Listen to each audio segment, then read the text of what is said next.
Kita bersyukur kalau hari ini kita boleh kembali ada di hadapan Tuhan dan seperti yang saya katakan bahwa di hadapan Tuhan ketika kita datang, kita memuji, menyembah, kita beribadah kepadanya, itu senantiasa dan selalu akan menjadi hari yang begitu luar biasa bagi kita. Amin, saudaraku sekalian, saya akan melanjutkan atau menyambung khotbah saya minggu kemarin. Ya, jadi minggu kemarin kita telah berbicara tentang decision atau keputusan. Ya, nah, saudaraku sekalian, ini merupakan satu hal yang sangat penting. Ya, kita mulai dengan ayat yang merupakan dasar khotbah kita, yaitu di Yosua 24 ayat ke-15. Kitab Yosua pasal ke-24 ayat yang ke-15. Saya akan bacakan untuk Anda. Tetapi jika kamu anggap tidak baik untuk beribadah kepada Tuhan, pilihlah pada hari ini kepada siapa kamu akan beribadah. Allah yang kepadanya nenek moyangmu beribadah di seberang sungai Efrat, atau Allah orang Amori yang negerinya kamu diami ini. Tetapi, ini keputusan. Tetapi aku dan seisi rumahku, kami akan beribadah kepada Tuhan. Amin, saudaraku. Oke, nah minggu lalu saya ulang sedikit khotbah minggu kemarin. Ketika kita berbicara mengenai keputusan, kita tahu bahwa keputusan itu adalah sebuah tindakan yang sangat amat penting di dalam kehidupan setiap kita sebagai manusia pada hari ini. Amin, saudaraku. Mengapa penting? Karena setiap keberhasilan itu tidak terlepas dari setiap keputusan tepat yang dibuat. Amin. Setiap keberhasilan tidak bisa dilepaskan dari setiap keputusan tepat yang dibuat. Itu yang pertama. Yang kedua adalah setiap hari kita diperhadapkan dengan begitu banyak keputusan yang harus kita buat. Begitu kita bangun pagi, kita mulai harus buat keputusan. Kita mau pakai baju yang kayak apa? Warna apa, model kayak apa, habis itu mau sarapan apa, Indomie Ria, bubur, ya nasi lemak, ya kue tiaw, ya dan semuanya. Kita mesti memilih makan siangnya di mana dan lain sebagainya. Nah, saudaraku sekalian, ketika kita berbicara tentang keputusan, maka kita perlu mengerti apa yang dimaksud dengan keputusan. Saudaraku sekalian, keputusan atau pengambilan keputusan itu merupakan, saudaraku sekalian, sebuah jalan pemecahan masalah dengan memilih satu alternatif yang terbaik dari beberapa alternatif. Ini adalah definisi dari yang disebut dengan keputusan atau pengambilan keputusan.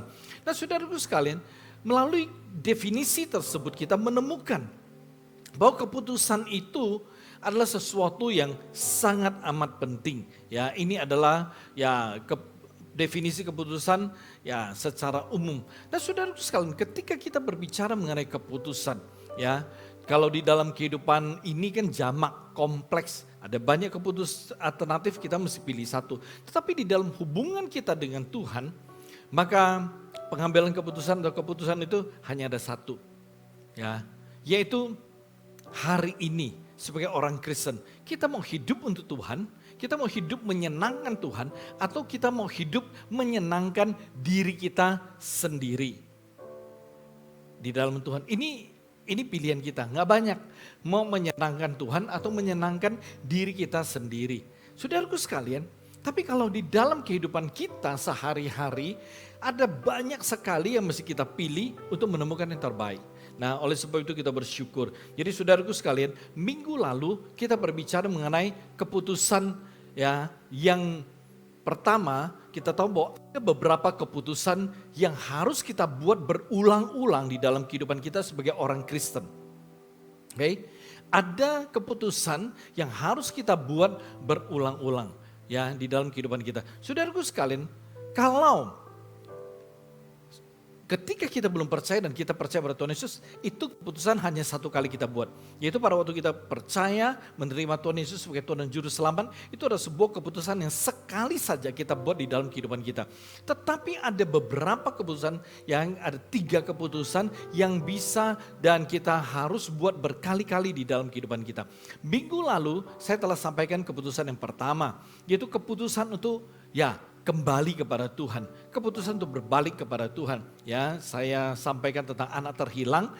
Ya, dia punya uang banyak, dia bawa ke kota lain. Dia berangkat dari rumahnya menuju ke Dekapolis dan dia menghabiskan duitnya di Dekapolis, dia menghabiskan hartanya di Dekapolis. Lalu dia kemudian tidak punya apa-apa, nggak punya skill, nggak punya uang, nggak punya apa-apa. Maka kerjanya harus menjadi seorang penjaga babi. Walaupun babi bagi orang Yahudi najis, tapi nggak punya pilihan. Ya, akhirnya dia menjadi seorang penjaga babi. Ya, kemudian bukan hanya jaga, makan makanan babi juga. Jadi pada waktu itu hidupnya benar-benar tertolak, kesepian, nggak punya apa-apa, hancur, gagal. Tetapi ketika dia memutuskan untuk kembali kepada rumah bapaknya, saudaraku sekalian, itu keputusan yang terbaik. Keputusan di mana hidupnya dipulihkan, jati diri yang dipulihkan, semua fasilitas hidupnya dipulihkan, seluruh masa depannya dipulihkan. Itu keputusan pertama, keputusan untuk kembali kepada Tuhan. Jadi saudaraku sekalian, apabila Anda telah jauh dari Tuhan, Anda telah meninggalkan Tuhan, hidupmu tawar, hatimu tawar, ya sama sekali ketertarikan terhadap perkara-perkara rohani sudah tidak ada. Ketertarikan terhadap ibadah, baca Alkitab, doa dan lain sebagainya udah gak ada. Saudaraku sekalian, kita mesti buat sebuah keputusan yang terbaik. Yaitu keputusan untuk kembali kepada Tuhan. Amin. Itu minggu lalu kita bicara.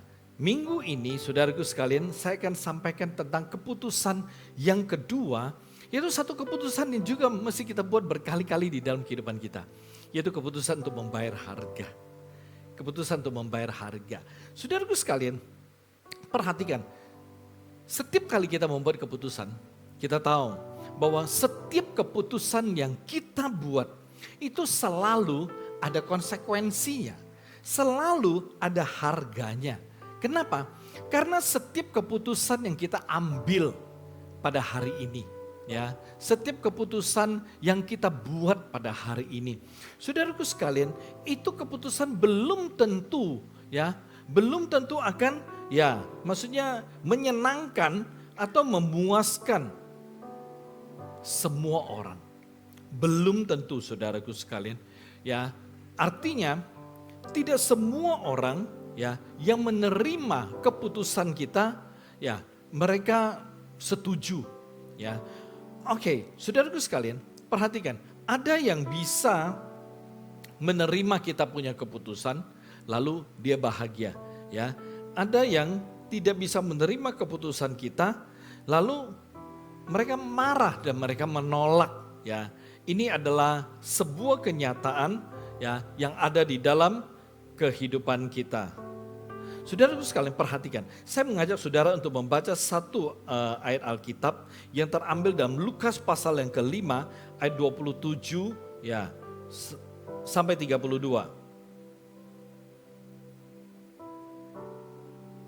Oke, Lukas pasal 5 ayat 27 sampai 32. Perhatikan firman Tuhan. Kemudian ketika Yesus pergi keluar, ia melihat seorang pemungut cukai yang bernama Lewi sedang duduk di rumah cukai. Yesus berkata kepadanya, "Ikutlah aku." Maka berdirilah Lewi dan meninggalkan segala sesuatu lalu mengikuti dia. Dan Lewi mengadakan suatu perjamuan besar untuk dia di rumahnya. Dan sejumlah besar pemungut cukai dan orang-orang lain turut makan bersama-sama dengan dia. Orang-orang Farisi dan ahli Taurat bersungut-sungut kepada murid-murid Tuhan Yesus. Katanya, "Mengapa kamu makan dan minum bersama-sama dengan pemungut cukai dan orang berdosa?" Lalu jawab Yesus kepada mereka, katanya, "Bukan orang sehat yang memerlukan tabib, tetapi orang sakit. Aku datang bukan untuk memanggil orang benar, tetapi orang berdosa, supaya mereka bertobat. Amin. Saudaraku sekalian, perhatikan, di dalam perikop ini kita menemukan Lewi diperhadapkan dengan dua pilihan. Artinya dia mesti membuat satu keputusan dengan dua pilihan. Yang pertama adalah tetap sebagai pemungut cukai, tetap di rumah cukai, atau mengikuti Tuhan Yesus. Ini menarik. Dan saudaraku sekalian, dari dua keputusan, pilihan dan keputusan yang harus dia buat, kita menemukan saudaraku sekalian, ada satu hal yang sangat luar biasa, yaitu Lewi kemudian memilih yang kedua, yaitu mengikuti Tuhan Yesus. Nah, saudaraku sekalian, perhatikan. Pilihan yang pada awalnya itu terlihat bodoh, ya, bodoh sekali. Ya. Kenapa? Nanti saya akan sampaikan. Karena hidupnya sudah enak sebagai pemungut cukai. Okay? Dia punya banyak uang, saudaraku, ya. Dia punya banyak uang. Contohnya lihat, tadi waktu dia berkata pada Yesus dia akan mengikuti Tuhan Yesus, dia buat acara. Ya, saya nggak tahu waktu itu acara apa, acara syukuran, acara perpisahan atau acara apapun. Ya, dia membuat sebuah acara dan dia undang banyak orang. Dia buat pesta di rumahnya. Dia undang pemungut-pemungut cukai. Nah, saudaraku sekalian, perhatikan. Dia punya banyak uang, tetapi dia tinggalkan semuanya. Ya, dia memilih untuk menjadi murid Tuhan Yesus dan dia meninggalkan kenyamanan tersebut. Saudaraku sekalian, ketika dia mengikuti Yesus, ya, ketika dia mengikuti Yesus, dia mesti melayani. Bukan hanya melayani, tapi Lewi dia mesti siap untuk dianiaya, dia mesti siap untuk dibully, mungkin dia mesti siap dihina. Perhatikan, sebuah perbandingan yang jauh sekali. Hidup nyaman, punya uang, gak usah pusing. Sumber dananya sudah jelas sekali. Saudaraku sekalian, tetapi dia meninggalkan semuanya itu. Dia memilih untuk mengikuti Yesus. Saudaraku sekalian, Lewi tidak ada yang kenal. Tetapi sejarah gereja mula-mula menjelaskan kepada kita bahwa Lewi dia mati sebagai seorang martir. Ya. Dia mati sebagai seorang hamba Tuhan yang kemudian dipancung di Nadabah di Ethiopia.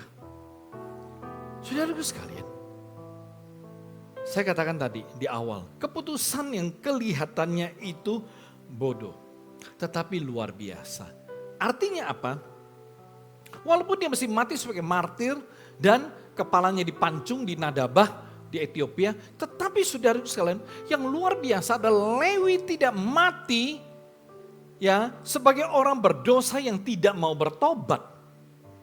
Saudaraku sekalian, melainkan Lewi mati sebagai seorang martir di mana mahkota kehidupan itu menanti dia. Amin, saudaraku sekalian. Keputusan yang Lewi buat itu adalah sebuah keputusan yang luar biasa, di mana dia bayar harga dan harganya itu besar sekali, saudaraku. Bagi Lewi, mengikuti Tuhan Yesus itu jauh lebih berharga daripada dia mengumpulkan harta sebanyak mungkin. Keputusan bodoh yang ternyata mengarahkan dia kepada sebuah kebenaran yang luar biasa. Amin, saudaraku. Keputusan bodoh yang mengarahkan dia kepada kebenaran. Saudaraku sekalian, ketika kita berbicara mengenai pencapaian, tadi malam saya singgung sebentar di anak muda mengenai the best achievement. Kita tahu bahwa di dalam kehidupan ini setiap orang mau sukses, amin. Ya, kita mau sukses di berbagai bidang kehidupan kita. Sebagai seorang yang punya usaha, Anda mau berhasil di dalam usahamu. Anda ingin menjadi seorang pengusaha yang sukses. Anda yang sedang meniti karir, Anda ingin Anda juga sukses di karir Anda naik terus. Ya, semua orang ingin sukses. Semua orang ingin berhasil dan mendapatkan pencapaian yang terbaik. Saudaraku sekalian, oleh sebab itu hari ini semua orang bekerja keras, ya, agar bisa mencapai yang terbaik yang bisa mereka peroleh, yang mereka bisa dapatkan. Saudaraku sekalian, oleh sebab itu hari ini banyak sekali orang ya melakukan segala sesuatu semaksimal mungkin. Agar apa? Agar bisa kaya. Tidak salah menjadi kaya. Agar bisa terkenal. Tidak salah ya menjadi terkenal. Tetapi saudaraku sekalian, ketika kita berbicara tentang kehidupan kita di hadapan Tuhan. Ketika kita berbicara mengenai hidup kita di dalam Tuhan. Maka saudara sekalian, kita perlu mengerti bahwa pencapaian by the best achievement ya sebagai orang Kristen di dalam kehidupan kita bukan ya berapa banyak harta yang kita miliki. Ya. Kenapa? Karena harta yang kita miliki hari ini ya belum tentu bisa kita bawa ketika kita meninggalkan dunia ini. Lalu kalau kita punya begitu banyak harta, begitu kita tutup mata, artinya meninggal, harta kita jadi milik orang lain. The best achievement, pencapaian terbaik, bukan kita terkenal. Saudaraku sekalian, kalau hari ini kita hanya mengejar dikenal oleh dunia, dikenal oleh manusia, tetapi tidak dikenal oleh Tuhan, percuma. Kita terkenal di dunia, kita dikenal oleh banyak orang. Tapi ketika kita datang kepada Tuhan, ketika kita ada di hadapan Tuhan, Tuhan berkata, aku tidak mengenal engkau. Pada saat itu, kita akan menyesal, tapi sudah terlambat. Kita menyesal, tapi tidak bisa berbuat apa-apa. Ketika kita di hadapan gerbang sorga, Tuhan berkata dia tidak kenal kita. Oleh sebab itu saudaraku sekalian, mari kita mengerti ya sebagai orang Kristen, sebagai orang percaya. Ya, pencapaian terbaik kita di dalam kehidupan kita adalah hidup kita mesti menjadi berkat bagi banyak orang dan menjadi kemuliaan bagi nama Tuhan. Amin saudaraku. Kalau Anda bisa lakukan itu, maka saya katakan Anda telah mencapai sesuatu yang terbaik di dalam kehidupan Anda. Alkitab tidak pernah menentang orang Kristen menjadi kaya, enggak. Tapi kita perlu mengerti, ya, kita perlu mengerti. Saudaraku sekalian, saya katakan bahwa keinginan, kerinduan, cita-cita ingin menjadi kaya, diberkati, itu bukan kesalahan. Kenapa? Karena Alkitab sendiri mengatakan sebagai orang Kristen, memang Tuhan akan memberkati kita. Tetapi saudaraku sekalian, Tuhan memberkati kita, saya cenderung mengatakan seperti ini. Tuhan memberkati kita itu sebanding tergantung pertumbuhan rohani kita. Jangan salah saudaraku. Sederhana saja. Ya, sederhana. Saudaraku sekalian, ya, kalau kita punya anak yang masih kecil. Ya, masih kecil.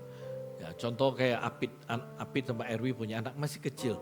Ya, nggak mungkin anak kita yang masih kecil kita kasih dia mainan yang keren. Apa tuh? Silet, cutter, ya, pisau, gunting yang tajam. Wah ini nih mainan keren. Mainan seorang jagoan, ya, mainan the warrior.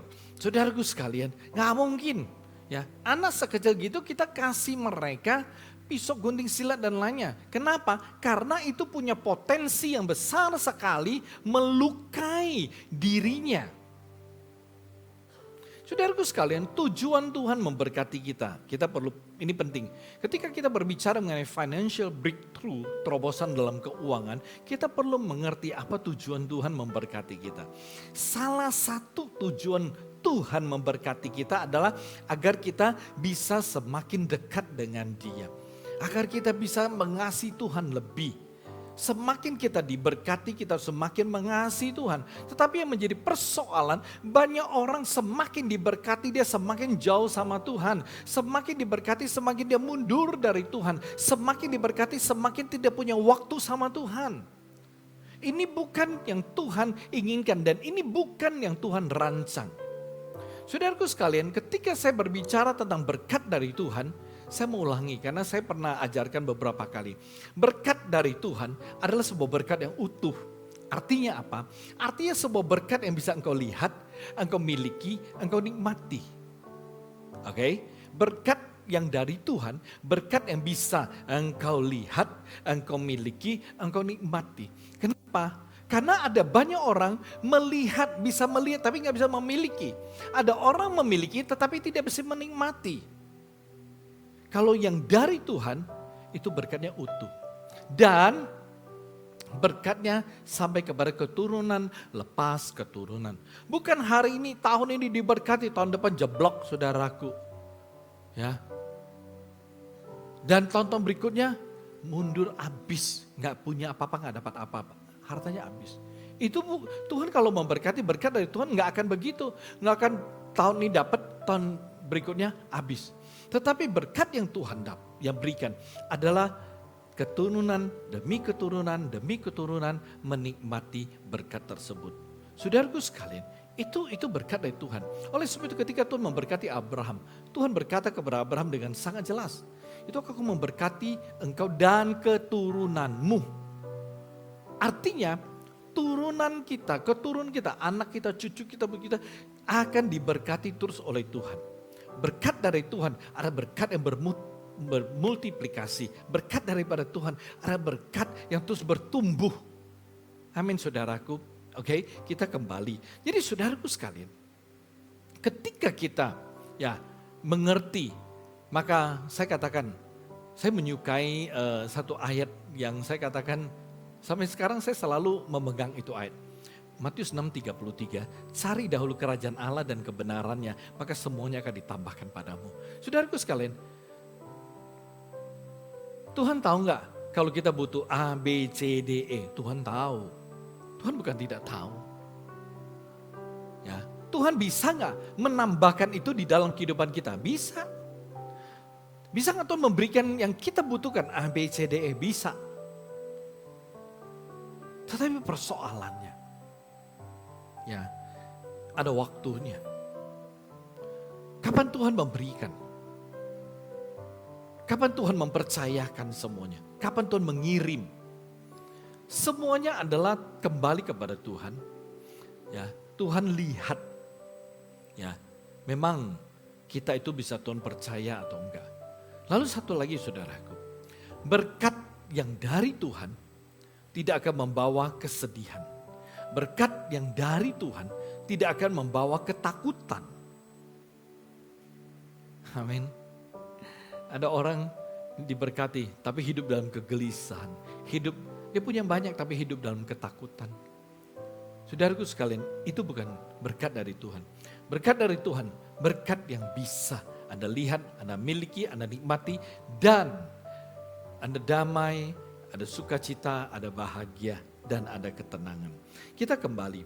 Saudaraku sekalian, sebagai orang Kristen, kita dituntut untuk terus bertumbuh. Kita punya rohani, saudaraku, ya. Nah, agar rohani kita bisa bertumbuh, maka kita perlu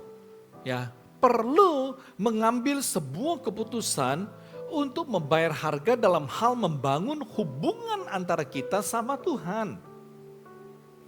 Kita mesti mengambil keputusan untuk bayar harga, membangun hubungan pribadi ya antara kita dengan Tuhan melalui berbagai aktivitas, melalui berbagai tindakan-tindakan atau ya kegiatan-kegiatan rohani di dalam kehidupan kita. Saudaraku sekalian, ya saya berikan contoh. Contoh kita mesti kembali kepada Tuhan, ya poin pertama lah, ya keputusan untuk kembali kepada Tuhan. Saudaraku sekalian, kita tahu ketika ya hati kita sudah tawar, hubungan kita sama Tuhan sudah renggang gitu loh, nggak ada kerinduan sama sekali. Ya api kerinduan itu sama sekali udah padam di dalam kehidupan kita. Rindu ibadah, rindu baca Alkitab, rindu doa, rindu melayani, semuanya sudah padam, redup semuanya. Nah saudaraku sekalian, untuk membangun hubungan sama Tuhan, maka aktivitas rohani itu harus mulai ada di dalam kehidupan kita. Saya berikan contoh ya, beribadah. Saudaraku sekalian, selama kita online, kita merasa nyaman. Kenapa? Karena kita bisa ibadah setiap waktu. Ya, kapan jam saya bangun, kapan jam saya ibadah, oke. Ya, saya bangun jam 10, saya bangun jam 11, saya ibadah jam 11. Atau saya bangun pagi, saya melakukan aktivitas lainnya, malam saya baru ibadah. Kita bisa berpikir, oh saya lagi menuju luar kota, saya sambil ibadah di mobil. Kita bisa ibadah di mana-mana kalau online. Nyaman gitu loh, mudah kita mengaturnya. Tetapi ketika kita onsite, saudaraku sekalian, ya aduh kebaktian, aduh Pak Usu bikin jam 8.30, waduh ya pagi sekali ya. Sebenarnya nggak pagi, tapi karena udah biasa tidur siang, ya bangun jam 10, kalau hari Minggu bangun jam 11, hari Minggu 8.30 itu pagi. Kenapa? Bangunnya minimum sejam 7.30 atau jam 7, mandi, makan, berangkat ke gereja.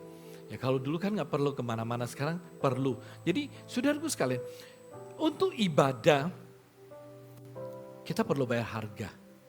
Ya, kita perlu bangun pagi, apalagi tim pelayan. Bangun mesti lebih pagi.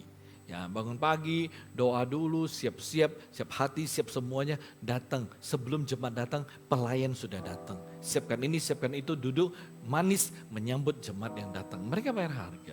Nah, saudaraku sekalian, kita sudah lama tidak ibadah onsite. Dan ketika kita ibadah onsite, kita perlu bayar harga. Keputusan kita untuk bayar harga ya seperti ini. Jadi bangun lebih pagi, ya mesti berangkat keluar rumah dan lain sebagainya. Saudaraku sekalian, bayar harga. Itu harga yang harus kita bayar. Contoh yang lain, baca Alkitab. Kalau kita mau hubungan kita sama Tuhan itu bertumbuh atau kembali, maka kita mesti baca Alkitab. Selama ini kita udah gak baca Alkitab mungkin. Baca Alkitab pun sambil lalu, ya. Karena banyak orang Kristen ketika mereka hati sudah tawar, ya, kemudian hubungan sama Tuhan sudah renggang, otomatis baca Alkitabnya pun mulai redup, on off. Ingat baca, nggak baca, ya. Lalu saudaraku sekalian, kita perlu menyadari satu hal. Kadang-kadang ketika kita bayar harga, kita perlu berjuang. Kenapa? Khususnya dalam hal baca Alkitab. Ketika kita tidak terbiasa membaca Alkitab, jarang baca Alkitab, bolong-bolong baca Alkitab, lalu sekarang kita mau komit, mau bangun hubungan yang benar dengan Tuhan, kita mau setiap hari baca Alkitab, kadang-kadang saudaraku sekalian, kita bisa, ya satu hari tiba-tiba kita gak sempat baca, ya lalu kita berpikir, oh pagi ini gak sempat baca, entar malam sibuk capek, gak sempat baca. Kemudian kita berkata, macai saja, besok saja aku baca 2 pasal. Ya, nah saudaraku sekalian, tiba-tiba besok gak sempat. Oh gak apa-apa, lusa saya baca 3 pasal. Saudaraku sekalian, emang borongan.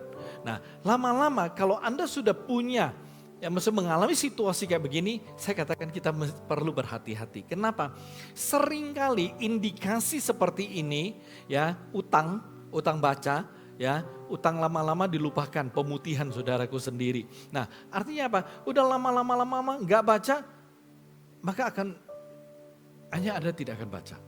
Indikasi besok saya 2, 3, lama-lama menumpuk. Begitu numpuk, kita biasa ada satu keputusan, kita skip, ya atau kita nggak baca. Nangkap? Nah saudaraku sekalian, contohnya yang lain, berdoa. Berdoa perlu bayar harga saudaraku. Ya, mungkin selama online kita doanya juga kurang. Ya, banyak hal ya yang bisa menjadi alasan bagi kita untuk tidak berdoa. Ya, dan kalaupun kita berdoa, selama kita berdoa untuk diri kita, usaha kita, anak kita. Saudaraku sekalian, ketika kita ingin bertumbuh, mungkin kita planning mau mengekspansi doa kita. Dulu hanya doa untuk diri sendiri, keluarga, usaha. Tapi kita kemudian memutuskan untuk ekspansi. Oke, sekarang saya mau berdoa yang lain. Saya mau berdoa untuk gereja, saya mau berdoa untuk para hamba Tuhan, saya berdoa untuk bangsa negara, saya mau berdoa presiden, saya mau berdoa untuk kota, saya mau berdoa untuk tetangga, saya mau berdoa untuk ya sanak famili dan lain sebagainya. Nah saudaraku sekalian, ketika kita mau mengekspansi doa kita, maka kita harus bayar harga. Amin. Ya, jadi ketika kita berbicara mengenai pertumbuhan ya hubungan antara kita dengan Tuhan, saudaraku sekalian, saya katakan bahwa ya ada harga yang harus kita bayar, kita perlu mengambil keputusan. Jadi dengan kata lain, ketika kita ingin bertumbuh ya di dalam hubungan kita sama Tuhan, maka kita mesti bayar harga untuk meningkatkan aktivitas yang berhubungan dengan hal-hal rohani di dalam kehidupan kita. Selain itu saudaraku sekalian, dengan kata lain kita mesti lebih fokus juga. Oke, nah kita harus lebih fokus ya kepada perkara rohani dibandingkan dengan perkara duniawi. Ya, artinya apa?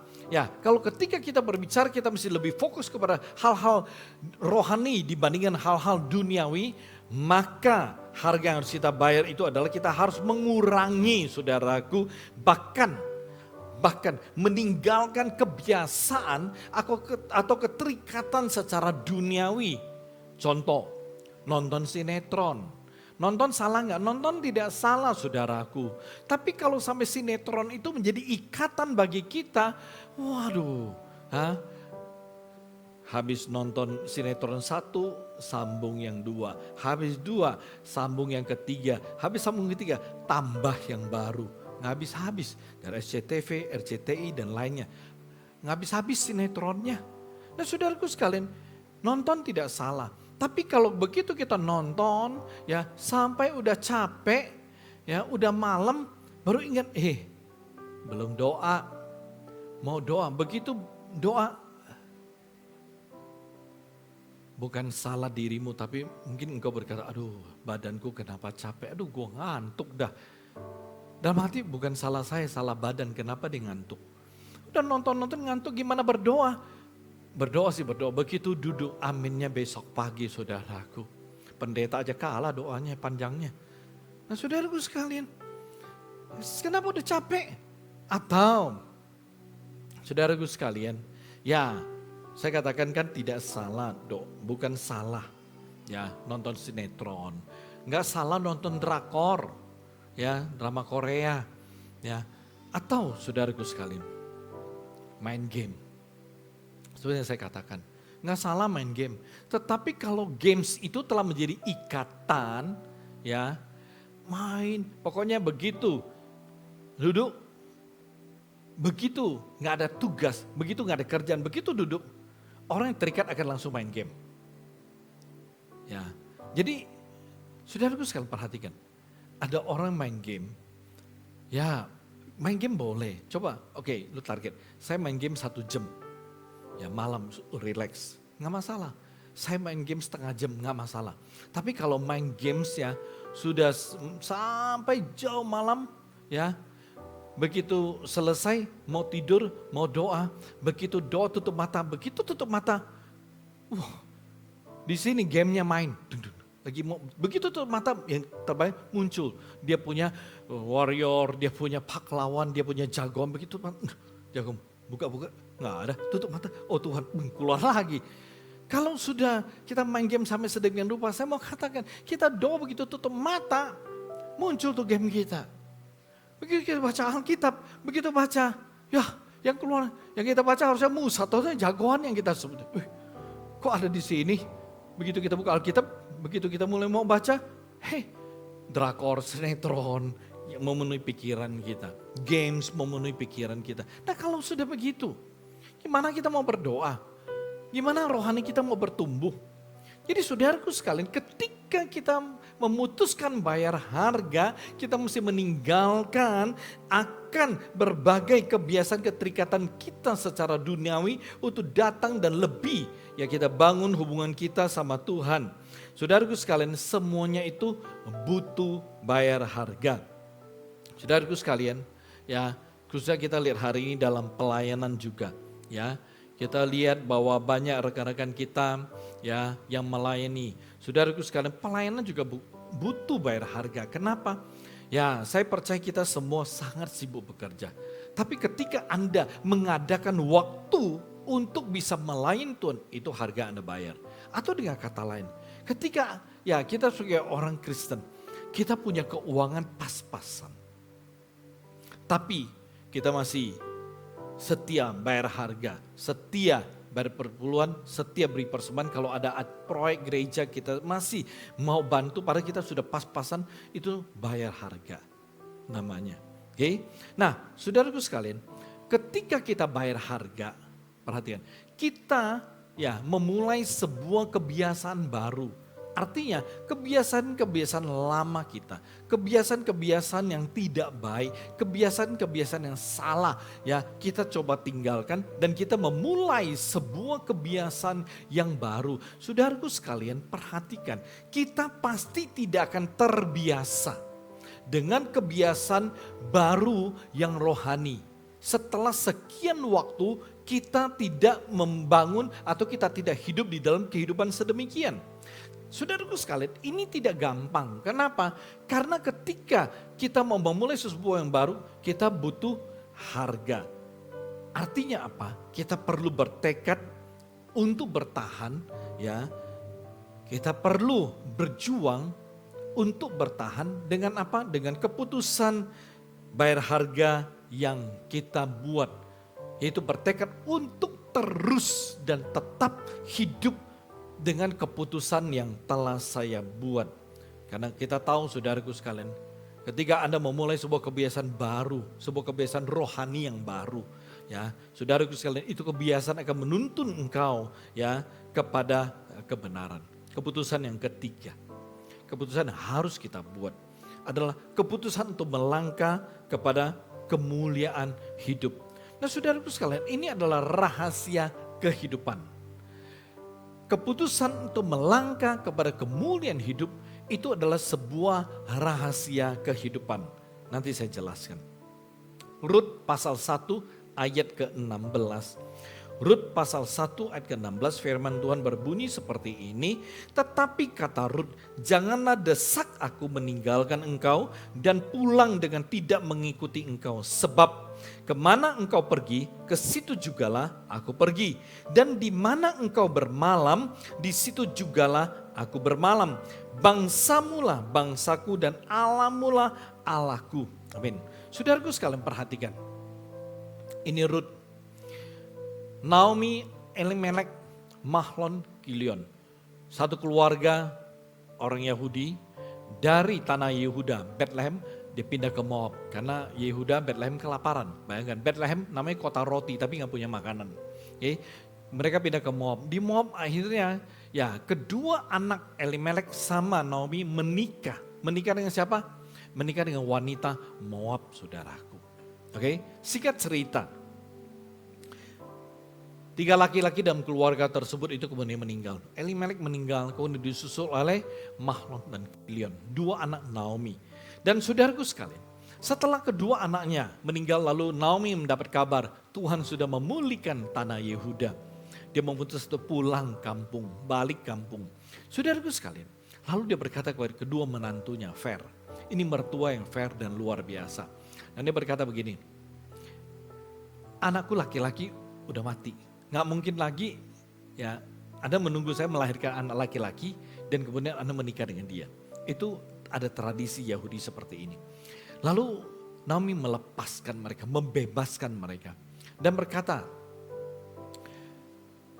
Orpa, Rut, silakan pulang ke rumah kalian masing-masing. Siapa tahu kalian bisa dapat pasangan baru. Orpa memutuskan pulang ke rumah orang tuanya. Tetapi Rut gak mau. Rut yang kita baca mengatakan apa? Dia memutuskan untuk mengikuti Naomi. Saudaraku sekalian, Rut tidak pernah menyadari bahwa keputusan dia untuk menemani Naomi, keputusan dia untuk mengikuti Naomi pulang ke tanah Yehuda ke Bethlehem, itu adalah sebuah keputusan yang kemudian menempatkan dirinya pada sebuah kemuliaan hidup yang sangat luar biasa. Kalau kita memperhatikan genealogi atau silsilah Tuhan Yesus, maka kita menemukan bahwa Rut ternyata merupakan salah satu nenek moyang dari Tuhan Yesus. Matius pasal 1 ayat ke-5 kita baca, Salmon memperanakan Boas dari Rahab, Boas memperanakan Obed dari Rut, Obed memperanakan Isai, kita lompat ke ayat 16, Yakub memperanakan Yusuf suami Maria yang melahirkan Yesus yang disebut Kristus. Jadi saudaraku sekalian, bayangkan seorang wanita ya, Moab, Rut itu perempuan Moab, orang kafir dan bukan Yahudi. Tetapi dia bisa berada di dalam silsilah Tuhan Yesus. Karena apa? Karena keputusan yang dia buat pada waktu itu. Satu-satunya di dalam genealogi, dalam silsilah Tuhan Yesus, nenek moyang ke moyangnya, saudaraku sekalian, hanya satu-satunya wanita Moab atau wanita non-Yahudi, kafir, Rut yang berada di dalam. Dia tidak, ya bukan dia terus menjadi wanita kafir, tapi enggak, dia memutuskan untuk ya mengikuti ya kepercayaan Naomi. Dia berkata, bangsamu bangsaku, Tuhanmu Tuhanku. Jadi dia pun menerima dan menyembah Allah. Ya, seorang wanita Moab yang kemudian mengikuti Tuhan. Ini luar biasa, keputusannya luar biasa. Keputusannya ada keputusan meninggalkan, ya dia punya kampung halaman, dia punya bangsa, dia punya dewa. Untuk kemudian mengikuti Naomi pulang. Luar biasa. Saudaraku sekalian, Rut kita lihat, dia membuat sebuah keputusan yang sangat radikal. Kenapa radikal? Karena dia pergi ke tempat yang baru, ya, berada di lingkungan baru, budaya yang baru, bahasa yang baru, orang-orang yang baru. Itu keputusan radikal. Saudaraku sekalian, tetapi kita menemukan bahwa keputusan yang sangat radikal ini kemudian menjadi kemuliaan bagi Rut di kemudian hari. Saudaraku sekalian, di dalam kehidupan kita ada keputusan-keputusan radikal yang harus kita buat, perlu kita buat. Dan mungkin keputusan yang kita buat bagi banyak orang itu tidak masuk akal. Mungkin keputusan radikal yang kita buat bagi orang lain itu bodoh. Tetapi saudaraku sekalian, keputusan tersebut, keputusan radikal yang kita buat seringkali itu adalah sebuah jalan hidup di mana kita kemudian dipermuliakan oleh Tuhan. Saya berikan contoh. Keputusan-keputusan radikal yang kadang-kadang yang harus kita buat atau bahkan sering kita buat. Contoh, mau menjadi ciptaan baru, mau menjadi manusia baru. Saudaraku sekalian, menjadi ciptaan baru bukan hanya pertama kali dulu. Ya, kalau kita menerima Tuhan Yesus, kita buat satu keputusan sekali aja. Tapi untuk menjadi ciptaan baru, kita bisa buat keputusan beberapa kali seperti yang saya katakan di poin pertama, yaitu kita kembali kepada Tuhan. Kita menjadi ciptaan baru. Saudaraku sekalian, ketika kita mengambil keputusan menjadi ciptaan baru, maka yang kita lakukan, harus kita lakukan, kita perlu meninggalkan manusia lama, hidup lama kita. Kita perlu meninggalkan kehidupan dosa kita.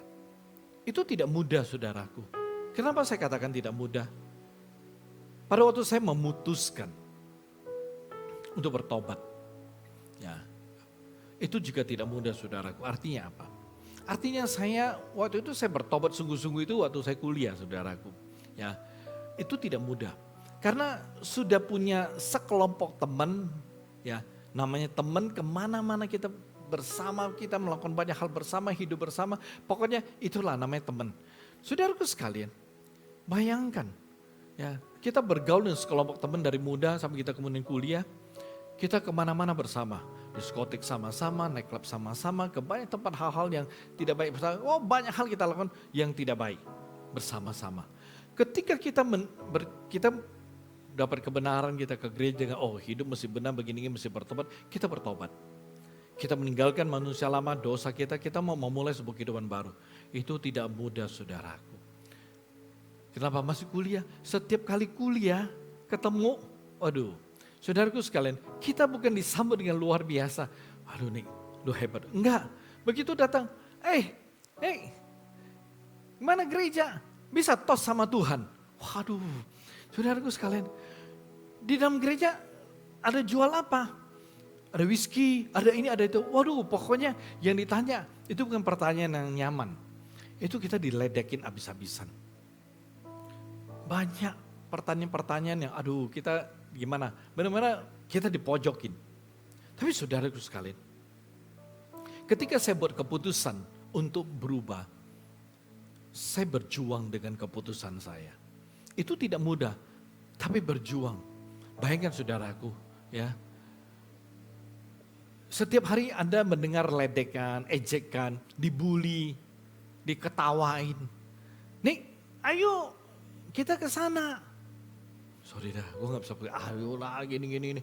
Bayangin, kita mau putus semua. Ada yang sengaja habis ngisap rokok ditiupin gitu loh asapnya ke muka kita. Bercanda, kita tahu itu teman-teman semua. Ya, saya berkata, aduh kadang-kadang kita marah. Aduh nih sorry, jangan marah dong. Masa orang Kristen marah, nah mau gimana? Kita mau, kan Tuhan ngajarin lu kasih, tapi itu sekarang ngamuk-ngamuk.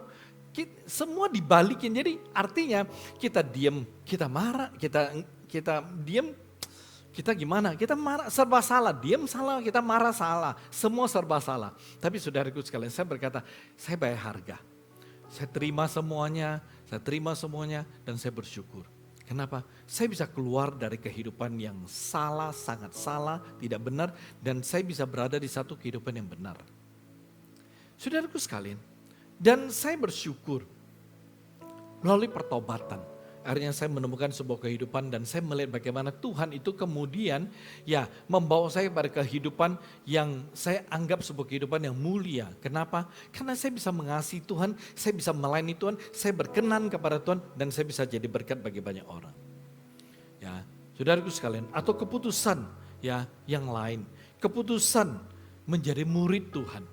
Itu keputusan yang saya katakan sebuah keputusan untuk melangkah pada kemuliaan hidup. Kenapa? Ketika kita memutuskan untuk menjadi murid Tuhan, saudaraku sekalian, maka kita belajar untuk melakukan semua yang seperti firman Tuhan ajarkan. Dan itu tidak mudah, melakukan semua seperti firman Tuhan ajarkan. Tapi saudaraku sekalian, ketika kita bisa melakukan semua yang firman Tuhan ajarkan kepada kita akan mulai melihat hidup kita akan berkenan dengan luar biasa kepada Tuhan. Dan saudaraku sekalian, ketika hidup kita berkenan kepada Tuhan, Tuhan bilang apa? Dia akan meninggikan kita. Ketika Tuhan meninggikan kita, tidak satu pun yang bisa menurunkan kita. Ketika Tuhan meninggikan kita, maka hidup kita akan dipermuliakan oleh Tuhan. Amin. Ya, jadi ini adalah keputusan radikal, tapi sebuah keputusan yang membawa kita kepada sebuah kemuliaan hidup. Atau ya keputusan untuk menjadi bejana emas di tangan Tuhan. Saudaraku sekalian, ya keputusan untuk menjadi bejana emas, keputusan hidup kita mau Tuhan pakai. Saudaraku sekalian, ya banyak sekali semalam saya buka sebuah chat yang sudah lama, saya baru kaget ternyata Pastor Victor, Pas Liz ada kirim chat ke saya ya Desember ya atau Desember Natal dan Happy New Year. Saya balas dia semua, kami ngobrol. Dan dia berkata bahwa dia cerita tentang ya COVID dan lain sebagainya, tentang Omikron dan lain. Dia berkata sudah berbulan-bulan ya. Dan tapi puji Tuhan ya mereka udah booster ketiga, ya vaksin ketiga dan lain, cerita banyak. Saudaraku sekalian, tadi pagi dapat message.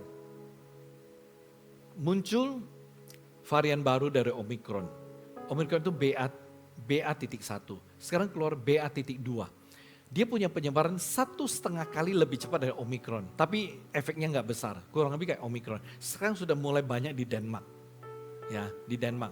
Ya, varian baru BA.2. Kalau Omikron BA.1, dia BA.2. Ya, ini varian baru dari Omikron sendiri. Tapi tidak akan mengurangi efektivitas vaksin dan lain sebagainya. Lalu saya mau katakan begini. Kita tidak perlu takut dengan hal seperti ini. Ya, hal seperti ini adalah hal-hal yang nyata, yang paling tidak mungkin bisa mendistraksi ya kita punya hubungan sama Tuhan, kita punya konsentrasi, kita punya fokus. Saudaraku sekalian, saya mau katakan satu hal. Kita perlu untuk mengerti di dalam kehidupan kita, apapun yang terjadi, kita tetap mesti bisa membuat sebuah keputusan, yaitu kita berkata pada Tuhan, Tuhan ini hidupku. Semua yang telah Engkau taruh dalam kehidupan saya, semua kemampuan, semua talenta, semua kesempatan, semua sumber daya yang Tuhan taruh dalam hidup kita, kita mesti bilang sama Tuhan, Tuhan, jadikan aku bejana emas. Pakai hidupku untuk kemuliaan Tuhan. Saudaraku sekalian, ajaib. Ketika kita memutuskan memberikan hidup kita, meletakkan hidup kita di tangan Tuhan dan membiarkan Tuhan pakai sebagai bejana emas. Saudaraku sekalian, ini adalah sebuah keputusan untuk melangkah kepada sebuah kemuliaan hidup. Kita bisa melayani Tuhan, saya katakan itu adalah sebuah hal yang mulia. Siapakah kita sampai Tuhan memilih kita untuk melayani Dia? Siapakah kita sampai Tuhan kasih kesempatan kita melayani Dia? Emang kita siapa? Kita bukan siapa-siapa. Tapi kalau sampai Tuhan memberikan kesempatan bagi kita melayani Dia, itu adalah sebuah kemuliaan. Amin saudaraku.